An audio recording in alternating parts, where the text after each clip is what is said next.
আহক আজি সাগৰৰ পাৰৰ মেলালৈ যাওঁ। এয়া বংগোপসাগৰৰ সন্ধিয়া প্ৰায় ঠিক 7মান বজাৰ পৰিৱেশ দৃশ্য। এনেকৈ সদায় বংগোপসাগৰৰ পাৰত এনেকৈ সদায় মেলা হয়। এই মেলাখন সন্ধিয়া প্ৰায় 5মান বাজিৰ পৰা আৰম্ভ হয়, ৰাতি প্ৰায় 10মান বজালৈকে। এনেকৈ ইমান মানুহৰ সমাগম হয়, মানে বিভিন্ন দেশ বিদেশৰ পৰ্যটকবিলাক আহে। ইয়াত দেখিছে মানুহৰ সমাগম কেনেকুৱা।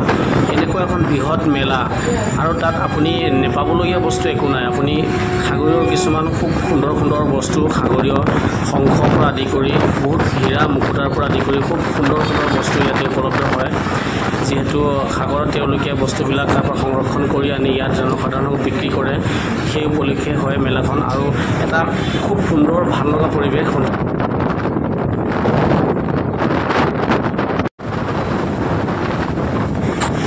এয়া হৈছে বংগোপসাগৰৰ প্ৰায় আবেলি 3 বজামানৰ পৰিৱেশ। সদায় সাগৰৰ পানীবোৰ কেতিয়াবা খুব বেছি পৰিমাণে বাঢ়ি থাকে আৰু কেতিয়াবা অলপ কমি থাকে। আৰু এই সময়টোত আমি যেতিয়া গৈছিলোঁ পূৰা বাঢ়ি আছিলে পানীটো। মানে গা ধুবলৈ গৈছিলোঁ, ঠিক গা ধুবলৈ গৈছিলোঁ, কিন্তু সাগৰত প্ৰথমবাৰ গা ধুব গৈছিলোঁ, বহুত ভয় লাগিছিলে।